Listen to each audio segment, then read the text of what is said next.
Hey everybody, Nick here, and today I got a review for you of this reasonably big guy right here. This is the Vanquest Bags Urban Gopher number 12, Urban Series GOFER. I don't know, it's Gopher, G-O-F-E-R, not like the thing in the ground. But anyways, there you go. Next thing, in the name of full disclosure, I gotta let you know this guy was sent to me by Vanquest. I actually reached out to them about this one, because I was interested in seeing their less tactical sort of lineup of things in this series, and I wanted to check it out, being a big fan of some of their other work. But I told them, as always, I'm going to talk about the good, the great, the bad, and the ugly. It might be a gem, it might be junk. They did still send it along. Nonetheless, we have to assume this is the very best quality controlled one of these guys ever, and I'm doing my best not to let that affect the nature or the quality of my review.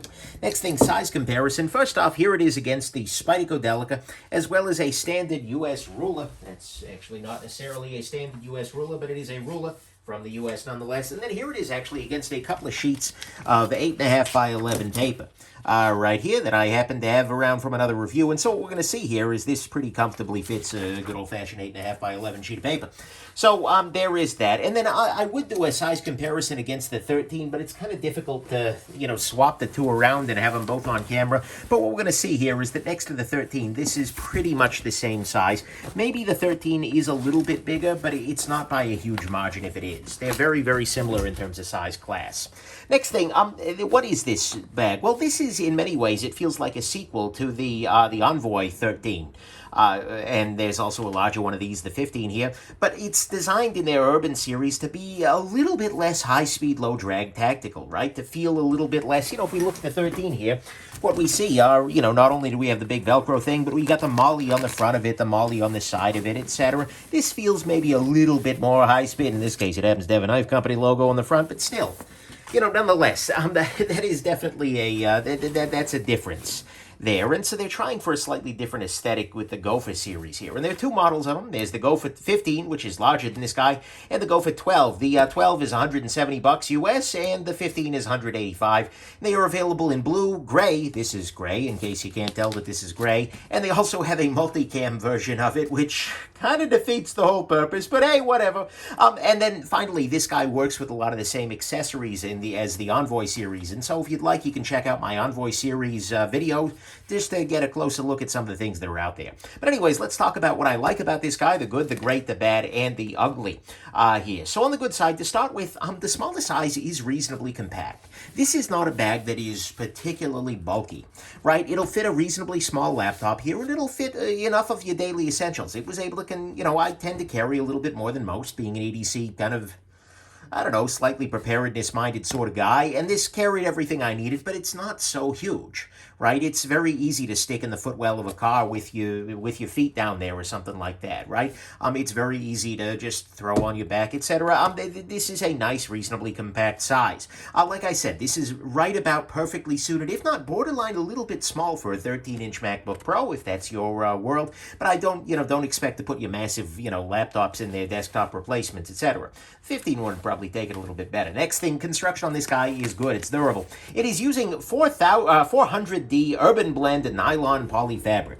I don't have a strong sense of that, but the fabric itself feels nice. It's reasonably water resistant. That you splash some water on it, it's not, soaking right through into whatever's on the inside there. And you can actually see that they've done some steps here. Like, for instance, when this is closed, you've got this little area up top here, which is going to keep water from dripping down directly into the, the devices inside, generally speaking, which I like. And, the zippers are nice. They're YKK zippers. They work really well. On the whole, I gotta say, the construction of this and the strap, by the way, honestly feels like a seatbelt. It probably is a seatbelt.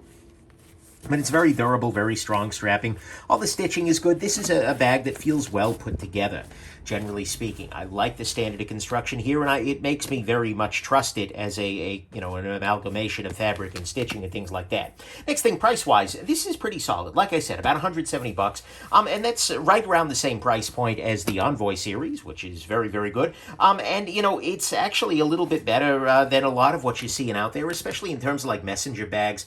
If you go out to a lot of your stores that do, like, luggage and such, you're going to get lower quality than this pretty decidedly. This is one of those cases where going with a dedicated brand, I think, can get you a little bit of extra. Certainly you can pay less for a messenger bag. Not telling you otherwise, but I don't feel like this price is ripping you off particularly. Next thing, this has a bunch of different pockets. You've got a pair of pockets right on the top here. These pockets, by the way, are independent. It's not just one big pocket here. So you've got one pocket here, one pocket here.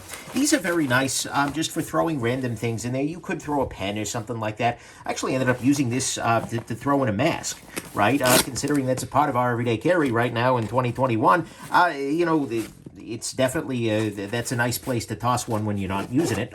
Right here, you've got yourself a pair of kind of pen size, but they're oversized for pen, generally speaking, pockets. These are, here, I'll grab a pen real quick.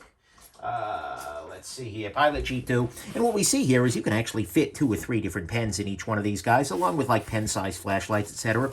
You have a zip-closed pocket down here that goes all the way down to about here, which gives you plenty of capacity. You've got this fold-over top pocket here, which again is gusseted to give you a little bit of extra capacity. Then you've got this big guy right behind you here, which goes all the way down to the bottom throughout this entire realm here and gives you a fair amount of capacity.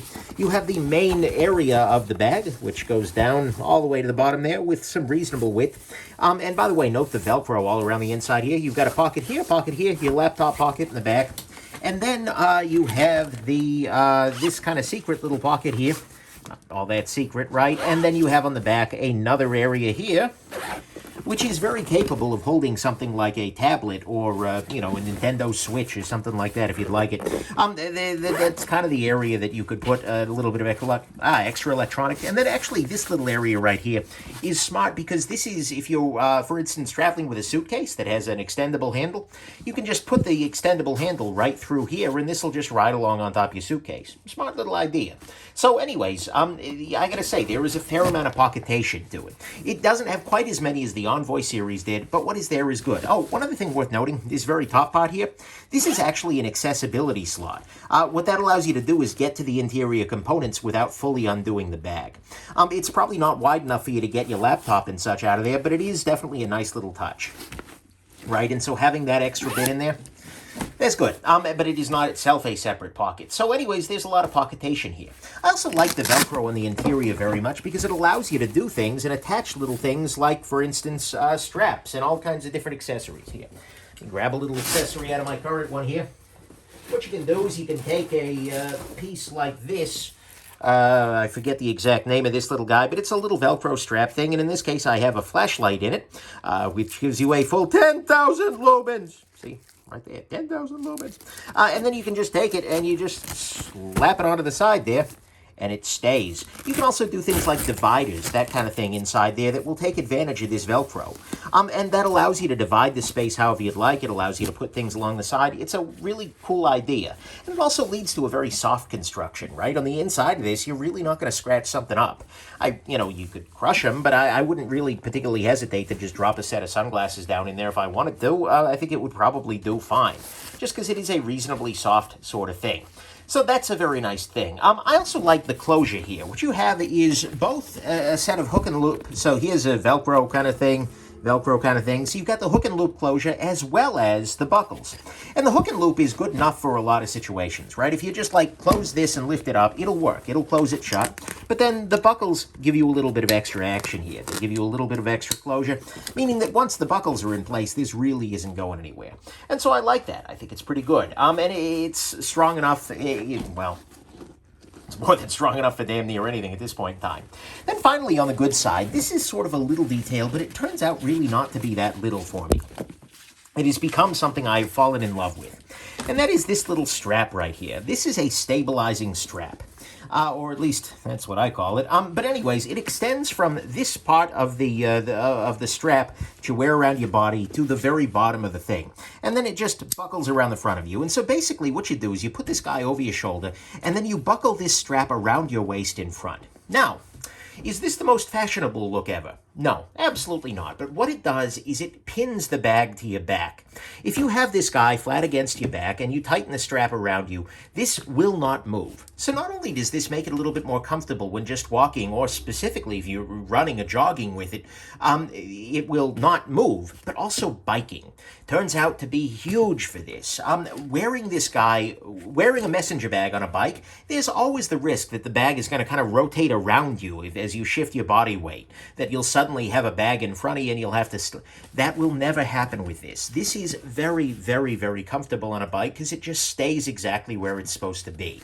This strap is, like I said, it's removable, by the way, so you don't need to have it on there, but it is a beautiful thing, and it's something that every time I carry somebody else's bag for a little while, I kind of miss. It's a great idea, and it deserves to be its own area of the good. That's just great. So to me, all of that is the good. Is that stabilizing strap is a great idea. It's got a combination of hook and loop and buckles on the interior here.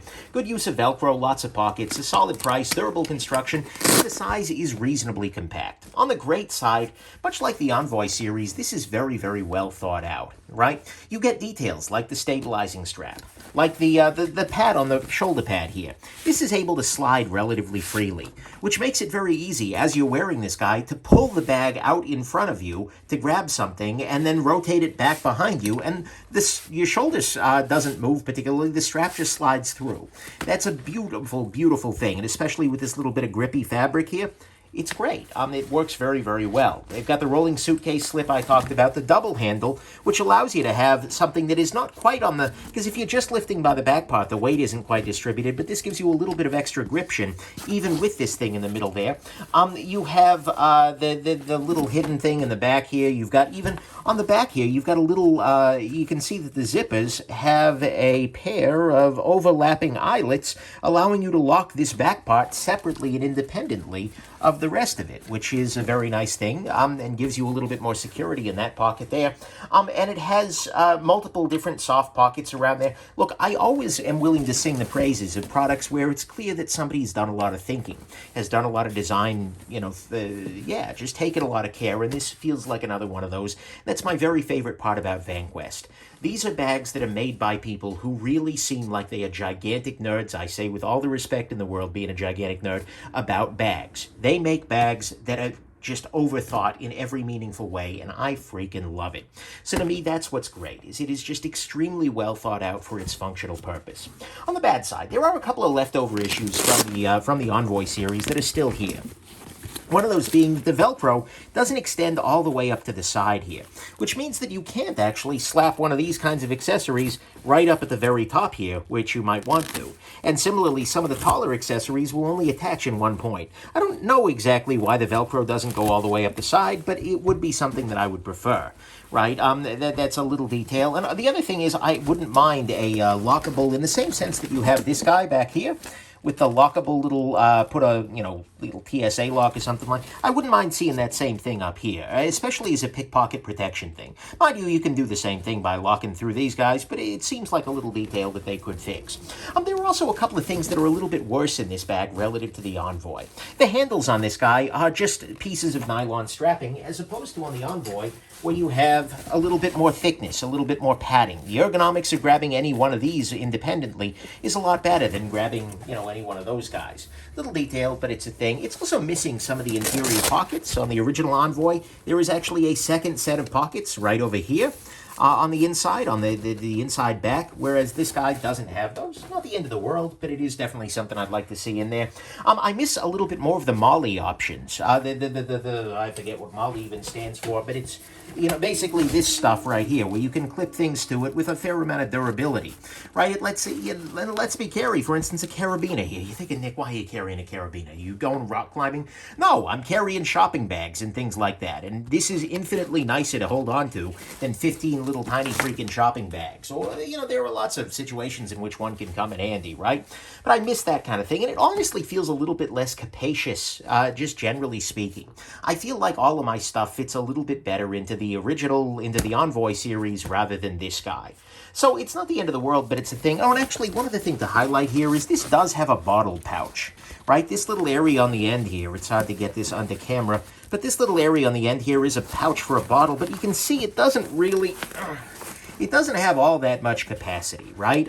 This is great demonstration. Hold on, maybe I've got a bottle. Here you go. Got this guy at an airport sometime back and refilling it. What you can see here is you really have to do a little bit of pushing to get a water bottle in there. Not necessarily amazing, right? And so I definitely prefer the bottle pouches on the original Envoy. Just felt like it was a little easier to get into there. Next thing, the Velcro patch on the front of this guy. So they're trying to make this guy a little bit less high speed, low drag. Then they do this. Like, dude, really? What are you doing with that? They don't give you something to put on. It's just a random patch of Velcro. And like, okay, that's good. And it would actually be a place where you could attach, for instance, a bike light, which is something they have a dedicated area for on the 13 here. But you could do something like that. But it just strikes me as kind of very contrary to the cleaner aesthetic to do this random patch of Velcro on there. I don't quite get that necessarily. And it ends up feeling a little bit more like EDC than most things. And actually that brings us to the final piece, which is that this honestly isn't all that less tactical looking, right? You know, I asked my wife about this when I first got it. I said, you know, honey, what do you think about this bag? Get out of there. And, you know, her first thought was, oh, it's kind of tactical. I said, really? She said, yeah, absolutely. You can kind of tell that this is, you know, done by EDC people, right? Everyday carry. It's kind of an affair. Right, she said it's a little bit less so, but it's still a little bit high speed, low drag, a little aggressive. She used the term high speed, low drag. She's married to me. You can see what's happened to the poor thing. But anyways, it may be a little bit more fashion forward and a little bit less likely to raise an eye, but the thing is, it's still pretty much there. In a lot of ways, this kind of, I was excited about the Urban series because I figured they would be making something that would be much more appealing to like the REI sort of people. The folks who wouldn't want to be associated with the tactical world, but who might want a really excellent bag. And I feel like they've gotten part of the way there, but instead they've ended up in the gray man zone. For those of you unfamiliar, gray man doctrine is there's this idealized sense, the ideology where somebody is both prepared and super high-speed, low-drag tactical, but without seeming obviously prepared and high-speed, low-drag tactical, right? It's a survival mechanism. In the realistic sense, I don't think that's what this is doing at all. In fact, I think this is the more realistic version of what people are usually doing when they call themselves gray men, where they think they're being subtle about being tactical, but really are about as gray as a road flare, right? This is pretty obviously a little high-speed, low-drag, and as a result, if you compare it to something like, for instance, take this guy right here. This is the Nutsack Bags. I believe this is the Muy Grande version. But nonetheless, that's actually the name of it. I'm not just saying it's large in Spanish. But nonetheless, this feels a lot more fashion-forward than, for instance, this guy does. This feels a little bit more tactical. I'm busting its chops a little bit for it, and I don't really feel like I need to at some level, but it's also like, you know, Vanquest, you know I love you guys, but you got a style, just embrace it. But I do wish they'd gone a little bit more urban and dialed that back even further if they were planning to go that route. Instead, we end up with kind of a half measure that feels a little awkwardly in between. So, to me, that's what's bad, is that this is not particularly dialing back the high-speed, low-drag. It's just doing it a little differently. The Velcro patch in the front is a little weird. There are some regressions relative to the Envoy, particularly in, like, the water bottle, the capacity, and there are a couple of little leftover issues. On the ugly front, there's really nothing particularly ugly here. I kind of find this Velcro patch ugly, but that's aesthetic, not Nick Shabazz ugly. So let's go ahead and go to the final conclusion.